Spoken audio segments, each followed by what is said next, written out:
folks. Today I want to talk to you about insulin resistance, and I want to go over a few things about myself. My name is Joel Steinberg. I've coached people with type 2 diabetes for about 3.5 years, although now I'm mostly getting online for the first time. I used to do it individually. I've had type 2 diabetes for 38 years. I'm 75 and I'm magically healthy. And I have a lifetime of control of type 2 diabetes. Although it always hasn't been that way, it is that way now, and it's been that way for a long time. And I can help you get there too. I'm really big on developing a system to control your type 2 diabetes, and I can help you develop one also. Each person's system will be different than anyone else's. And that's because your system will be based on your diet, which is going to be different than other people's, because your habits and lifestyle and history are different than everybody else's. Your exercise patterns will be different, because your exercise will be based on your physical fitness and your age and your ability to do fitness. And it'll be also based on your sleep patterns. And you need to develop new habits gradually. So I want to encourage you to do these things, and I'll teach you how to do them. But in the meantime, today I want to talk to you about insulin resistance. First of all, what is insulin resistance? Insulin resistance is when your liver, your muscles, and your cells don't respond to the insulin that your body makes, causing high blood sugar.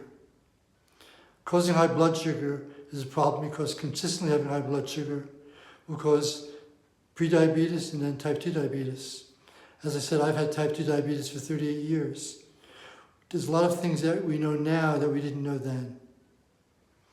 The first thing that's important to understand about developing type 2 diabetes is how to control it. The most important thing you want to know is that in type 2 diabetes, you want to develop lifestyle habits that are beneficial to low blood sugars or consistently normal blood sugars. So you need to gradually change your diet. You need to gradually improve your exercise patterns. And when I say change your diet, one example is don't necessarily radically change your diet. Don't necessarily go on a carnivore diet, which is not a balanced diet because it's all meat. But go on a diet that is something that you're used to, but improves the amount of protein, complex carbs, and healthy fats that you eat at one time. Same thing with exercise. You want to learn how to exercise regularly, and you can start simply by walking. There's research that shows that 10 minutes of walking after each meal 3 times a day is healthier for your blood sugar than walking 30 minutes at one time. So I encourage you to try doing this and gradually increase your speed as you do it. I also encourage you to develop things like better sleep patterns and more sleep. There are things like cortisol, which are stress hormones, which will raise your blood sugars. And if you need to take meds, I strongly encourage meds, and I strongly encourage you, if you have type 2 diabetes, to see an endocrinologist. I prefer you see an endocrinologist over a primary care physician. And the reason I prefer this is because the primary care physician doesn't necessarily know that much about diabetes. You're kind of rolling the dice. Whereas most endocrinologists know the paradigms, the patterns that you're supposed to go through, and when to encourage you to take meds. What meds you should take are based on what your doctors tell you.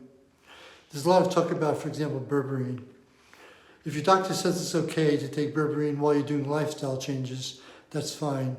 But once you start taking other drugs like metformin or Ozempic or Jardiance, which is SGLT2, the doctor unlikely will tell you to take berberine because they're not consistent with drugs like berberine, with drugs like metformin. Metformin has much more research, and not only does it have research, but it has research that shows how it interacts with other drugs. Berberine has some research, but very little research about how it interacts with other drugs. in addition to understanding what your A1C is, and A1C basically tells you the average what your glucose is over 2 to 3 months. You need to know that, but you also need to know what your time in range is and your glucose variability. Time in range basically tells you how much time you've spent within a range of 70 to 180. And glucose variability shows you like a roller coaster. Are you going way up and way down? These are important figures to know in addition to regular blood glucose. So these are important basics to understand.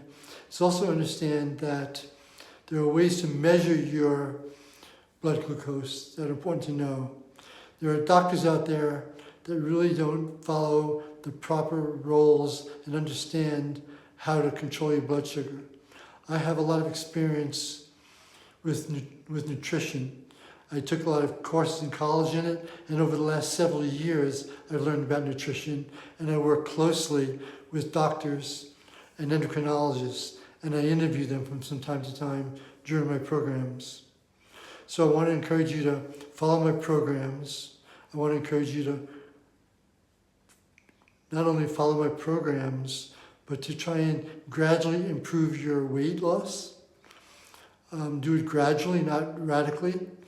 Gradually improve your A1C. And if you need to go on meds for a short time, like Ozempic or Jardiance or metformin, then it's fine to do it for a short time. And if you can get off them through lifestyle changes, that's great. But if you can't, that's okay too. So I want to encourage you to follow your doctor's advice, and preferably an endocrinologist. And I want you to follow my programs at solo.to/Joel Steinberg, and have a great day. Thanks, bye.